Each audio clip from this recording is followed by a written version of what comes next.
Welcome to Inspire Campfire, a podcast where ordinary people tell their stories of extraordinary adventure. These are campfire stories meant to inspire the rest of us to light the fire within, get outside, follow our dreams, and return to tell our own stories. Ready? Let's strike the match.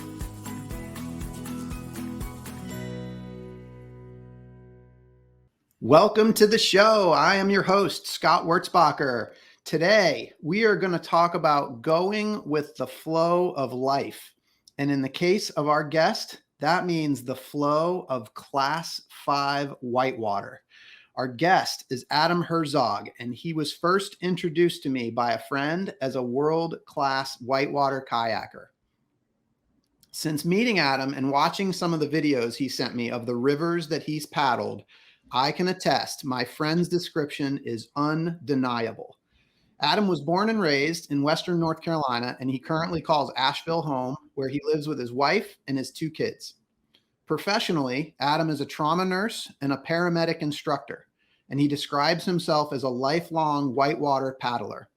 He's taken on some of the most aggressive whitewater possible and has participated in and won many well-known amateur races. In our first discussion together, he expressed to me that his existence revolves around this sport. I am so excited to talk with Adam today about the flow of his life's journey in the water. Adam, welcome to the campfire. Thanks for having me. Appreciate it. Man, I am so excited. You know, before we got started talking here, I woke up this morning just all fired up because, I just think about like the metaphor of a river. And, it's just such a great metaphor for life because, a river goes through all different kinds of conditions, like a particle of water. You can be in this really still water and then it starts flowing. And then all of a sudden it starts going a little bit faster and obstacles get in the way and the water starts moving faster. And now all of a sudden you're in these fast rapids. And then, you get through the fastest of the rushing water and then it becomes calm again. And it's just, man, it's such an amazing metaphor. Yeah, it really is. Yeah. So I would love to just, let's start with just how you got started in the water. I grew up paddling in Western North Carolina with my father. Back in the early 90s, he was kind of getting into it. And I was, preteen, kind of junior high school aged kid. We lived in the mountains of North Carolina with not a whole lot to do. Yeah. And it happened to be a fantastic place to learn whitewater sports. There's a pretty robust culture of paddling in the area and a temperate climate with lots of rain. So it's very conducive to kayaking. Yeah. So I remember like the first time we talked, you were kind of talking to me about how like before whitewater, you were sort of in the like skateboard culture, which I just kind of thought that was cool because you made sort of this connection between like the skateboard culture and the kayak culture. I thought that was pretty cool. Yeah, it's a different medium, but they're very similar in a lot of ways.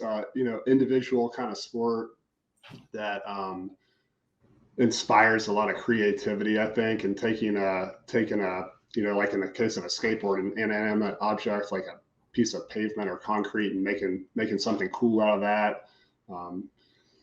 You get in the water and you kind of adapt yourself to that environment. So there's a lot of similarities to that. It's just a very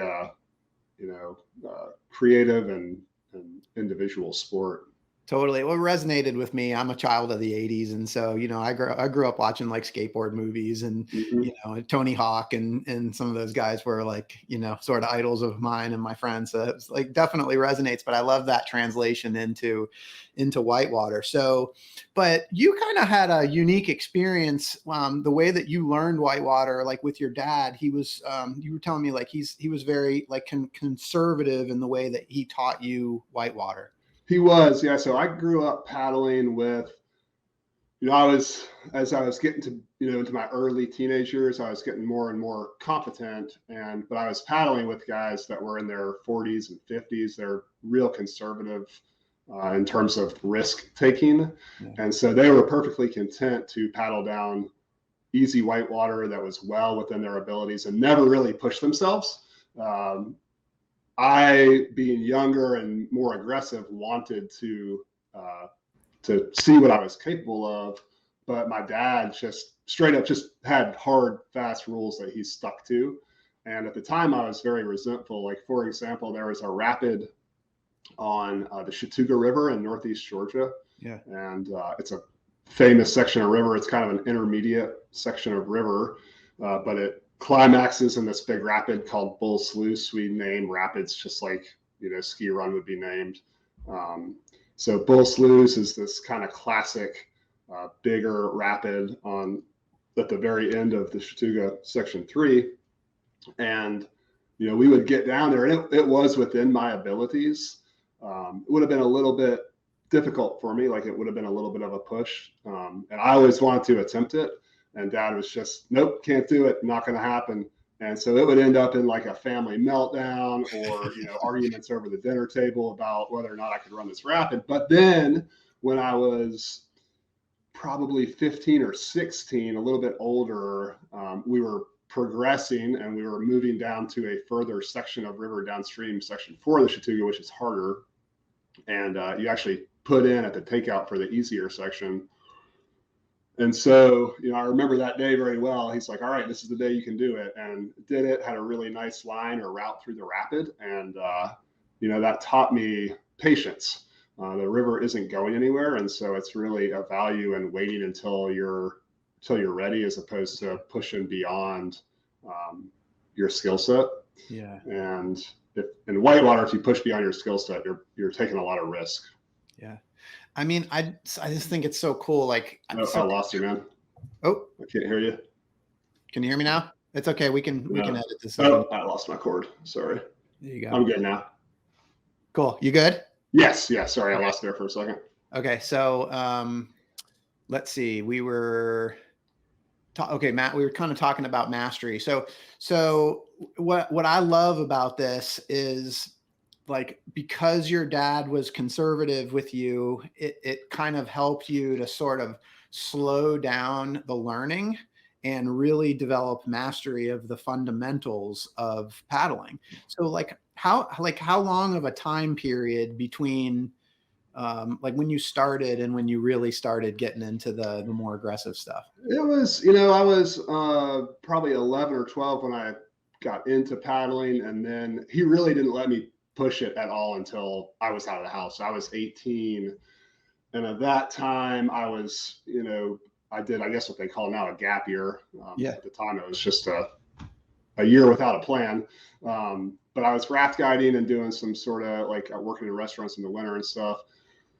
And then I was out on my own, and I was able to make my own risk assessment and make my own decisions. But I maintained that philosophy of waiting until the time was right. Yeah, I mean, man, it's like, so you had essentially like 7 or 8 years of like fundamental paddling in more risk averse sections, I guess, so that you could really master that before you got into the hard stuff. And I just think, like, I don't know, I just find that to be so cool, because it just seems like when you were finally ready to take that on yourself, you had this foundation that was like completely setting you up for that success, which is awesome. Yeah, I maintain that to this day. So I go out, like this afternoon, I'm going to go out to a really easy section of river and just do a workout there. And so like we have a mantra in paddling, make the hard stuff easy and the easy stuff hard. So you pick lines or routes or little challenging series of moves and really easy whitewater with virtually no consequence. And then you can adapt that to hard whitewater. And so it gives you a confidence when you are paddling something that's very difficult with a lot of risk and a lot of consequence.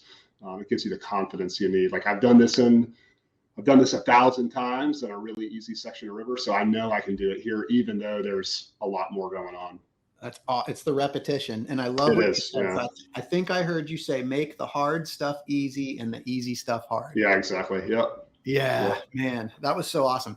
Okay. So if we have listeners that are maybe unfamiliar with the class system, could we just do a quick little overview of that class system so people kind of have a good understanding of the kind of water that you're paddling in? It's similar to the climbing grading. So it goes 1 through 6. It is a closed system, so it tops out at 6.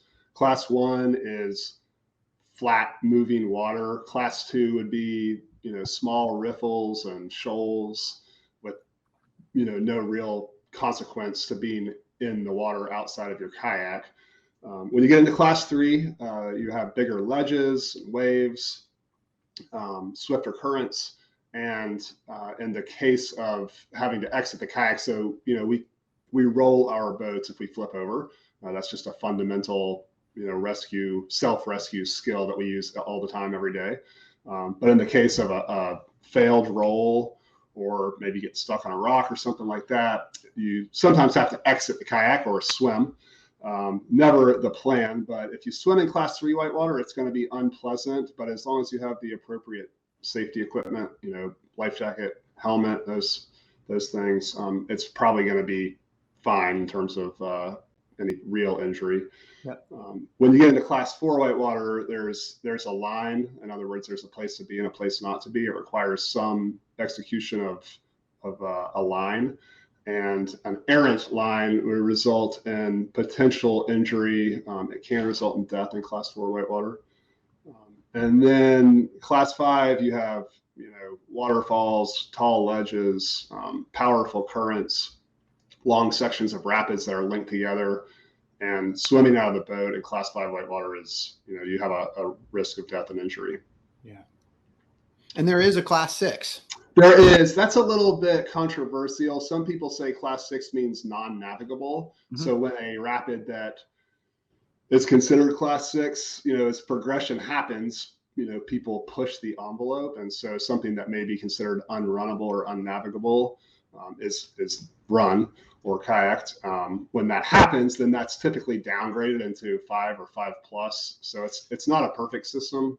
And there's definitely some subjectivity to it, but that's the basic concept. Yeah. So let's talk about Adam and the kind of water that you like to paddle, because you've had this progression. Dad had you when you were paddling with Dad, where were you in that class system? We were primarily on class, obviously Class 2 to begin, and, progress to Class 3, some easy Class 4. Mm-hmm. But we never really, and my dad still paddles to this day, and he's never really cared to go beyond easy Class 4. Yep. For me personally, if I have my choice any given day, I'm going to paddle something that's Class 5. But I'm also perfectly content paddling on easier water and practicing. Yeah. So part of this podcast is I love talking with people about their adventures, but I think for me, it's more about hearing that voice inside that calls us to adventure. So what I want to know for you is can you tell me about that voice that calls you to Class 5? Yeah, absolutely. There's a few reasons why I paddle. One of them is because I paddle. So it's just a habit. Yeah. It's like it's maybe not the most romantic answer. It makes sense. When I wake up, and I've been doing this for so long, pretty much my whole life, that when I wake up in the morning, one of the first things I think of is, all right, am I going to get on the water today? And what do I need to do to make that happen? If that means I need to get up at 4 a.m. and go paddle flat water in the dark, or go out after dinner, or, are the kids in school that day, and whatever. But it's just become a part of my everyday existence. And, I think habits can be really positive and really negative influences in our life. But for me, that's been a very positive one. But beyond that, the thing that I really seek out when I'm paddling is, and we were talking about a little bit earlier before the show, but it's this flow state. Yes. This concept of just not thinking about anything, for even if it's only for a few moments. And that's to me the pinnacle. If I'm paddling a rapid and I'm not thinking at all, then that's what I'm really trying to achieve when I go out on hard rivers. And there's a couple other things that I get out of it. One is camaraderie. I have a really tight knit group of friends, and when you're doing partaking in extreme activities like whitewater kayaking, you bond at a more accelerated rate, I think, than you do in normal everyday life. So someone who I've maybe only paddled with a handful of times, I might feel very close with because we've had that shared experience. So I get a lot out of the bonds, the friends.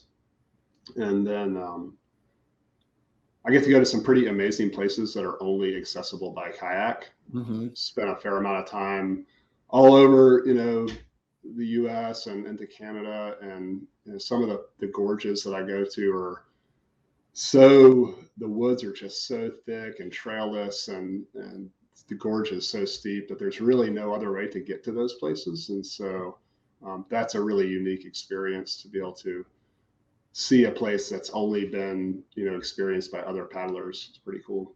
Yeah. I mean, going to those unexplored places. And then of course there's something about nature that's just, it also kind of, nature also helps to create those flow states, I think. So real quick, I want to go talk about the flow state that you just talked about. Before we jump into that though, this concept of extreme sports, right? So yeah, the Class V, I guess would be considered extreme sports, but I'm curious because you started at such a young age, you've built this foundation. Like, to Adam, does kayaking a Class V rapid feel like an extreme sport to you? It depends on a Class V rapid. Okay. So if I'm on my local river, my local stretch of river is the Green River in North Carolina. Yeah. People come from all over the world to paddle it. There's a big race on it every fall. And if you're hiking in there and checking it out, it would look like just a series of cascades. So it would look very extreme, but I'm out there, 50, 100 days a year and have probably done it thousands of times. And so that doesn't feel very extreme. Even though if you saw it from the shore, you would think it was really extreme, but you develop a tolerance. Okay. So like the first time I paddle a really big rapid, it's going to have a fast rate of speed. It's going to feel maybe a little bit out of control. And then the more you do it, the more you have that like repeat experience, the more things slow down and it feels less and less extreme. Doesn't mean it's any less dangerous. And that can be a double-edged sword because you get more comfortable and it breeds complacency. And the river really hasn't changed. It's just my perception of it. Yep. And so it's the hazards are the same. And so you have to be really careful about complacency. So something that I'm doing several days a week will feel really chill and easy, but it's still the same objective set of hazards. I mean, for you with your experience, I think like risk management has become like part of your intuition, right? I mean, it becomes. Yeah. And I have a way of breaking that down. So I have 4 questions that I ask myself. And I don't necessarily do this consciously, but it's something that I've developed over time and teaching my kids how to deal with risk management. This is how I verbalized it to them. So 4 questions. Number 1 is, what's the line or the route through a rapid? Okay. So I just look at it and that's generally pretty obvious. That's called reading the water. And so, it's just like a rock climber would look at a wall, you kind of see the route. So what's the line? Number 1. Number 2 is, can I hit it? And that requires some self-assessment, a little introspection and some honesty with yourself. What can you do it or not? Number 3 is, what happens if I don't? So that's the consequence. Okay. What happens if you're offline or you miss your line? Is it going to be, you go into a rock, or are you going to get stuck somewhere? Is it, is there a potentially deadly spot? So what happens if I don't? And then the 4th one, and maybe the hardest one to answer sometimes, is, am I okay with that? So what's the line? Can I hit it? What happens if I don't? And am I okay with that? And that's how I summarize my decision making. But that sometimes may be me really asking myself those questions, or it might just be a feeling. Yes. And I make that decision in 60 seconds. So if I have if I take longer than 60 seconds, like, so we get out, so if we're paddling an unfamiliar section of river, Yep. we stop, eddy out, stop in an eddy, get out on the shore and scout. So we look at the rapid ahead of time, or maybe a series of rapids ahead of time. So we're sitting on the shore making that risk assessment. And I ask myself those 4 questions. If I can't answer those questions in 60 seconds or less, I'm walking around. So I go back, get my boat, put it on my shoulder, and just portage around the rapid. And if I can answer that question positively in 60 seconds, then I get right back in my boat and immediately go for it. I don't hem and haw and screw around. Yeah. Man, there's such an intentionality to what you just went through. And I'm like, I just took a whole bunch of notes. I'm mind blown. Cause I think a lot of people think like extreme sports is just like this incredible, like blind courage. And what you just described is very, very intentional. It's amazing.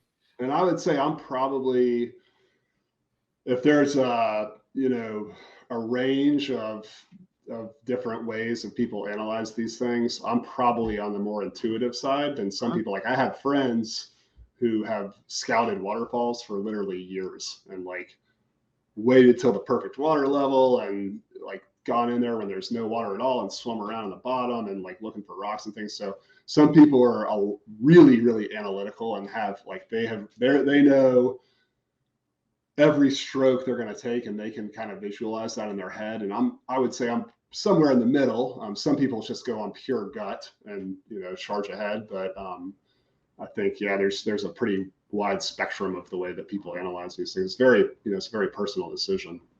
Yeah. And it totally makes sense. I just love the intentionality of it. Like, you've been doing this since you were 11. So, the intuition, like you talked about it being habit. I mean, a lot of it is just habit. It's something that you've developed over a long time. And so it's like deep inside your unconscious and something that just happens naturally for you. So I love this. And I have, so I was sharing with you, but before we started here, that I've done a little bit of like study on flow states. And so what's cool is like, I've got sort of like this academic knowledge and you have the experiential knowledge, and it's just so cool. Like, but this idea of flow state, it's really, this guy, Mihaly Csikszentmihalyi, wrote this book called Flow, and he defines it as an optimal state of consciousness where we feel our best and we perform our best. And, Csikszentmihalyi actually passed away, I think earlier this year or at the end of last year. But Stephen Kotler has taken up a lot of his work, and he created this organization called the Flow Research Collective. And Stephen has written a bunch of books. One of them was called The Rise of Superman. And it's about extreme sports and how athletes are able to accomplish these incredible feats by entering into this flow state. And so what Steven's kind of created his whole career, like breaking down flow states. And it's just so, it's super inspiring to kind of understand like the science behind it, but to be able to sit here and have a conversation and like, kind of dig into the sort of real life aspect of it is just so cool. So like, I wonder if you could just kind of share with us, like what that flow state sort of feels like for you when you're in the water. It's been interesting. I actually tried to read that book. I couldn't finish it. You don't need to. Some of us have to read and learn, do it academically, and other people just get after it. It was a cool book. The Flow is the one I'm talking about. Yeah. It was just too academic for me. I just couldn't finish it. But the experience. So when everything is, I think you said, when you're performing optimally, what it feels like is you're just operating on instinct, and there's really no conscious thought in your brain. You're just acting, reacting, and interacting with the river in a very primal way. So it's almost like what I would imagine like the caveman and the tiger or whatever. It's very much just with whitewater, it's interesting because we talked about this earlier a little bit, but you're literally in flow. So I think, of course I'm biased, but I think whitewater, maybe surfing, is probably, like, at least to me, the ultimate way to obtain a flow state, because you're literally flowing down the river. Yep. The water's flowing around you, and you mentioned this word too, but particle. But when everything is perfect and you're right where you want to be, you kind of feel like just a particle, a little piece of a little water droplet that's being pushed along. So you're really just kind of you're just being. Everything else melts away, and there's no conscious thought. Yeah. If you're having conscious thoughts in those moments, then you're probably in over your head. You're probably scared and doing the wrong thing. You don't want to be thinking. You just want to be acting. Yeah. Yeah, it's cool. And I got to think that like when you're in that flow state, you know, even though the water's moving really fast and there's obstacles around you, like you're not fighting the water. No, you can't fight the water. Yeah, people talk about like conquering rivers, and that terminology has always really bothered me. Same with mountains or any other natural experience. There's just, you have to relinquish control to some degree. I mean, you want to be in control, but the river's, you know, much more powerful than you are. So you really, fighting it is not going to help you at all. You're only going to waste energy. So you have to just go with it. Yeah. So, I mean, you pretty much have to be in a flow state when you enter that Class 5. How do you get yourself into the flow state? I do some visualization, you know, some guided imagery. I do this if I'm heading to the green. This past winter, the green was running about twice the normal water level, which makes our Class 5 rapids more like Class 5 plus. So it's a very intense section of river at that level. And it was because there's a dam release on the river, it was very predictable. So every day, you know, Monday through Friday, it was the same level. Very intense whitewater, super dangerous. And so I had a little process I went through, and it kind of developed through the winter, and it was working for me really well. So I just stuck with it. But I would drop the kids off at school, and I put in Metallica's album "Ride the Lightning." I just started it right from song 1. Yeah. Okay, and you know, it's pretty heavy. And then I'm driving down I-26 heading to the river. It's about a 30-minute drive. It takes about as long as it does to play that album, and I just visualize every single rapid. So I've done that river, you know, thousands of times. And so I know it just like the back of my hand. And so I can just picture every single rapid, every stroke I need to take. And then there's this kind of marquee section of the river we call Gorilla Falls. And it's just a massive, incredibly difficult piece of whitewater with a big waterfall right in the middle of it. Very consequential. And so then, you know, when we're actually paddling down the river and I'm, you know, in that moment, I usually stop above it for 30 seconds, picture my line in my head, and peel out into the current. And from that point on, once you're into the current, there again, everything just kind of fades away, and it's just you and the water being a piece of this thing that's really much bigger than you are. Yeah. It lasts, you know, a few seconds, and then it's over.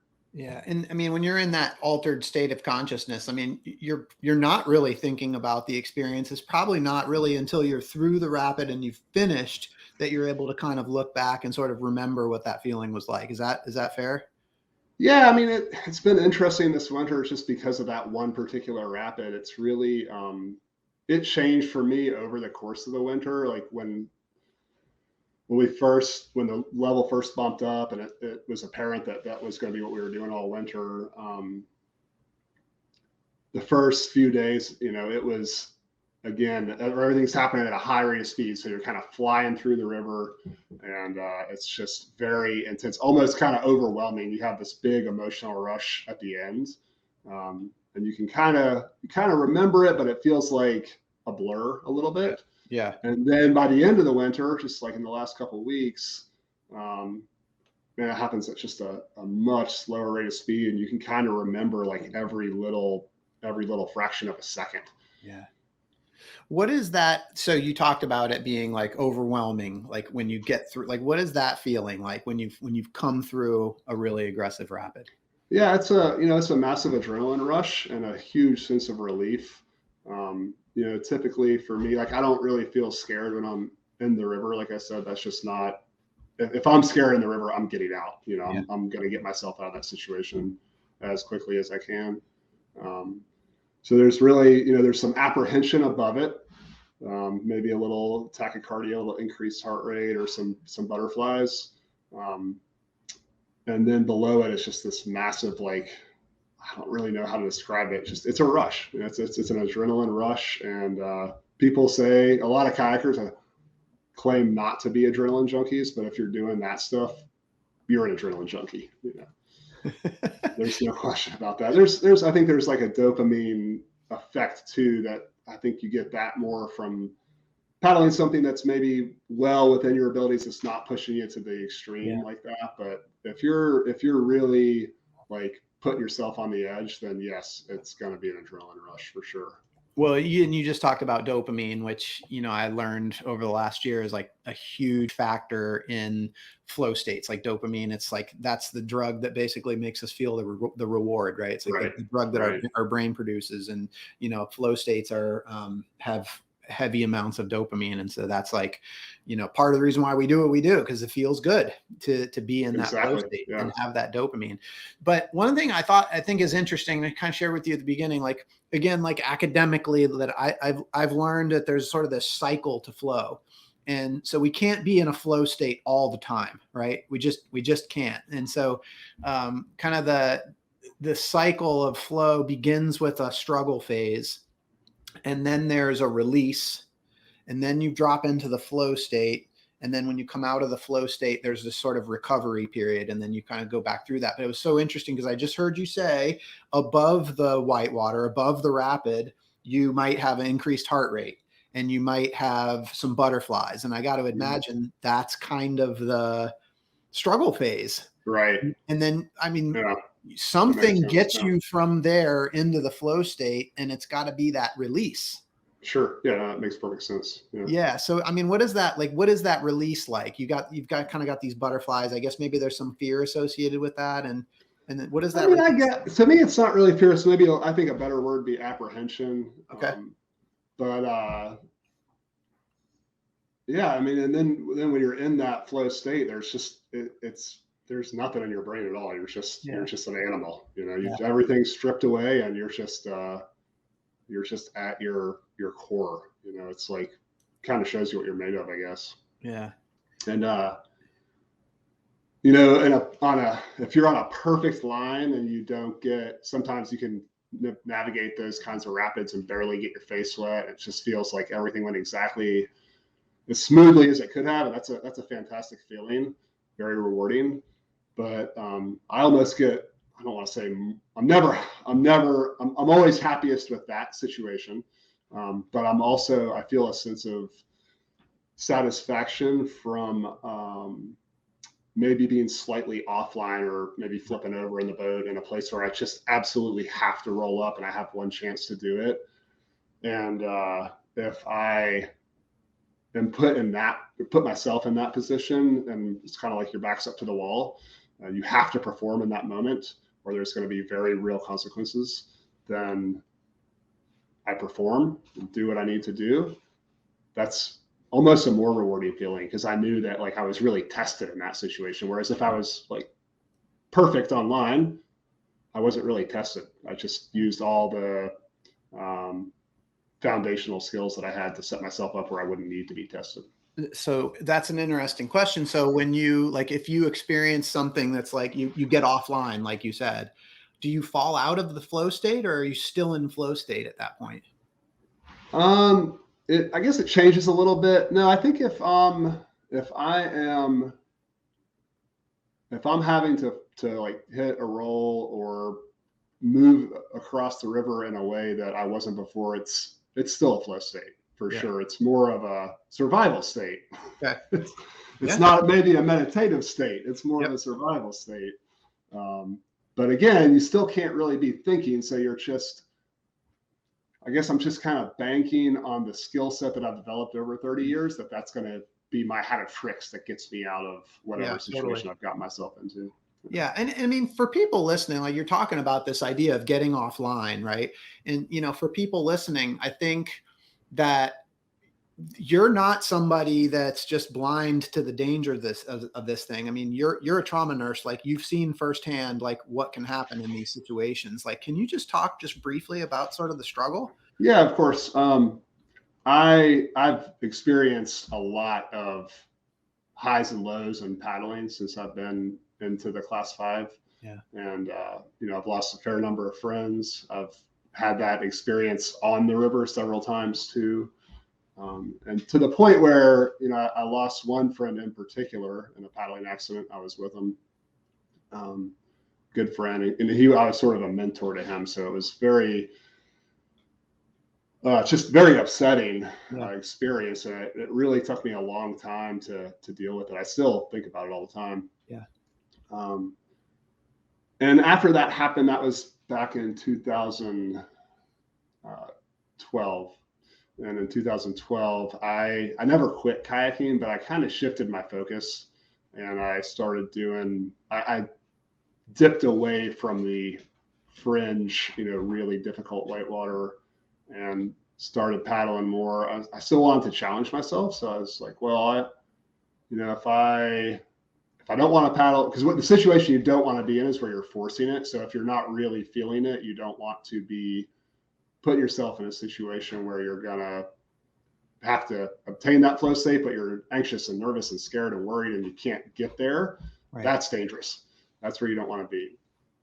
So instead, what I did is I started doing these big endurance paddles. So I would pick like a section of river that was maybe 40, 50, 60, 80, 90 miles long, really relatively easy whitewater, and just do like a huge tour.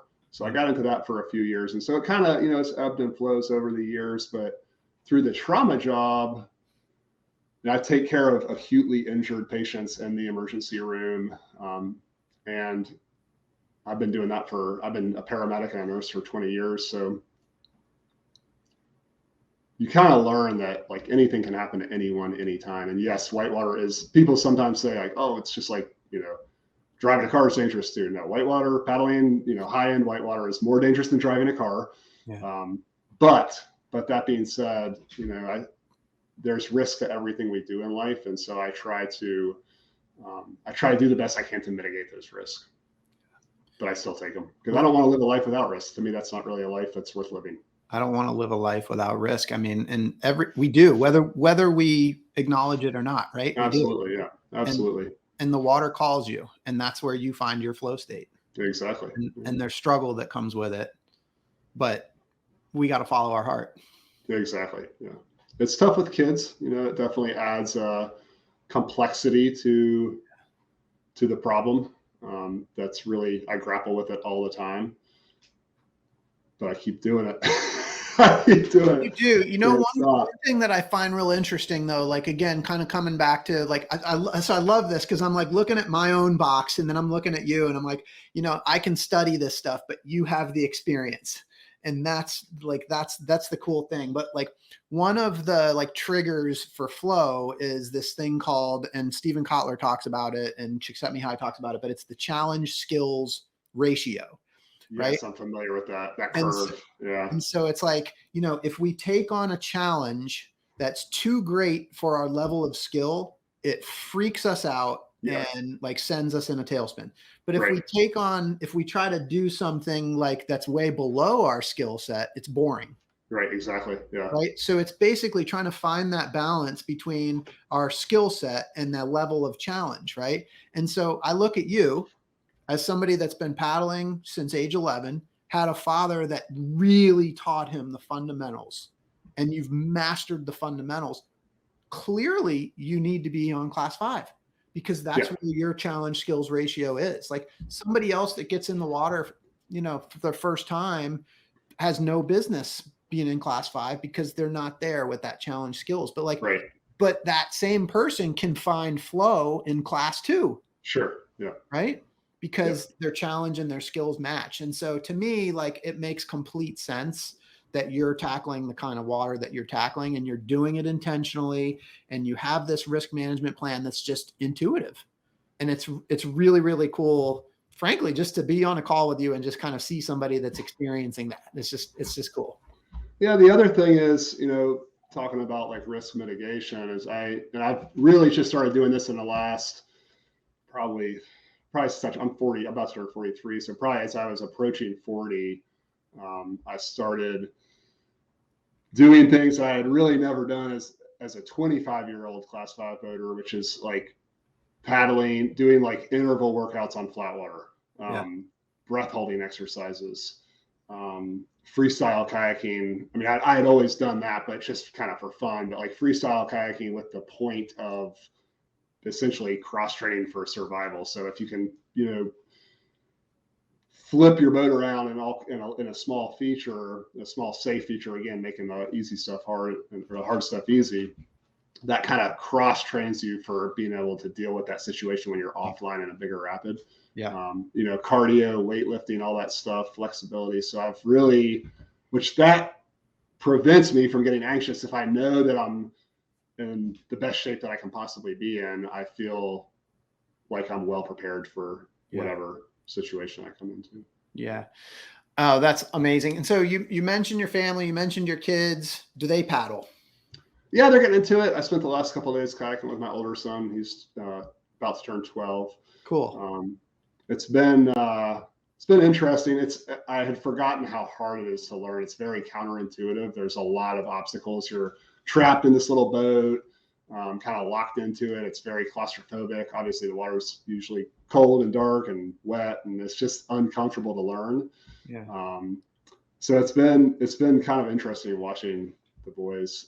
My older son is very cautious, and my younger son is like very bold. And so I think as my younger son starts paddling, it'll be interesting to see their different styles. Because like Rylan, my older son, he'll really only, if you saw him on a mountain bike or on skis, you'd be like, wow, that kid's brave. He's a daredevil, but he never crashes. He just always was within his skill set.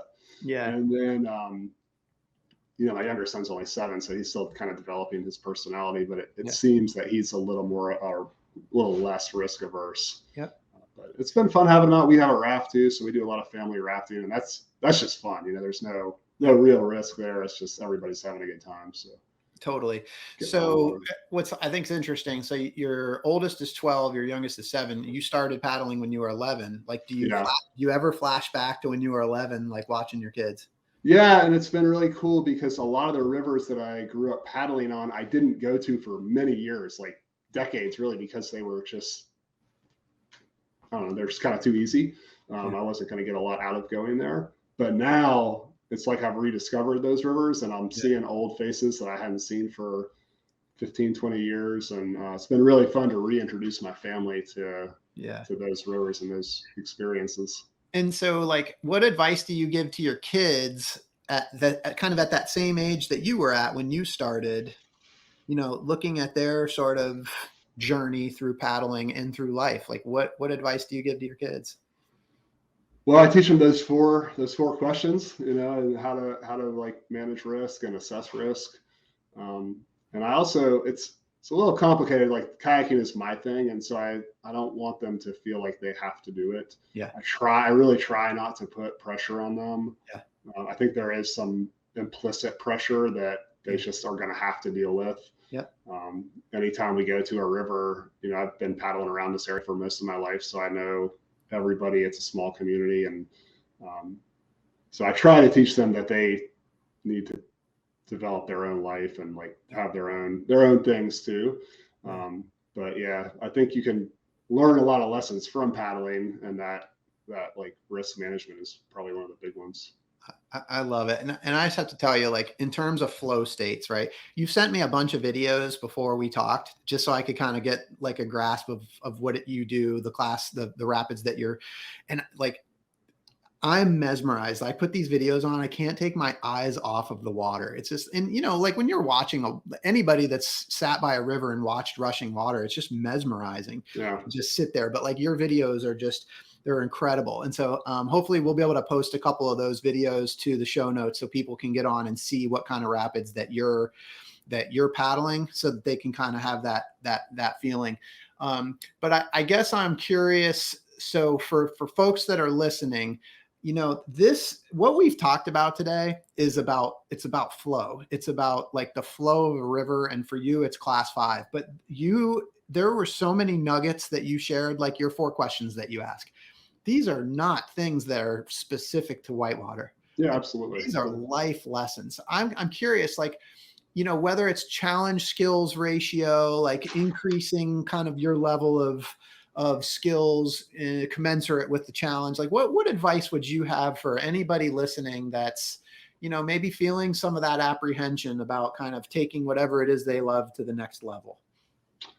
I think, developing you're not talking about whitewater, you're just talking about life in general, right? I am. Yeah. Right. Yeah. I think, having, I think about this a lot. Like, for example, going through nursing school and paramedic school, a lot of people have test anxiety, and I never really experienced that because I was always prepared. So I think, doing the foundational work, whether that's studying for a nursing exam or preparing for a big rapid, if you're well prepared, you shouldn't feel anxious. Yeah. And that should give you the confidence you need to assess the risk and pick your line and, be successful in life. That's really one thing that I've gotten out of paddling, that I've been able to adapt to other facets of my life.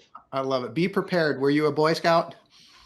I was. Yeah. There you go. Yeah. Yeah. So the Boy Scout mantra worked for you. I mean, if you don't do the work, then you probably should feel anxious when you're being tested. But if you've done the preparation, then, there's no reason to be anxious because you've done the work. I love it. All right, Adam, like your whitewater paddling abilities are incredible. These videos that I've seen you do, it's amazing. And at some point, Hollywood's going to make a movie about you and your life. And so I want to know who the actor is going to be that's going to play in your movie. The only one I could come up with for this was Anthony Edwards. No, Anthony Edwards. All right. I love it. Edwards. That's because when that show ER was really popular, I was working as a nurse and in an emergency room, and I always wore green scrubs, and people weekly would tell me I look just like that guy. That's awesome. I came up with. That's awesome. So he played Goose in Top Gun, and that's top of mind for everybody right now too. So that's great. I love that. Yeah. What's your movie going to be called? I think I'd call it Whiteout, and the reason why is because for me in whitewater, if I'm in a really big rapid with a lot of water in it, and I'm being pushed to just right to the edge of that peak performance curve that you're referring to. Yeah. Oftentimes there's water in your face and you can't see, and so we call that whiteout conditions. That's really what I seek out, and the cool thing about that is, when you can't see, you're having to rely on just your body and the feeling and like all the input that you're getting, the sensory input that you're getting from speed, acceleration, and the flow of the water.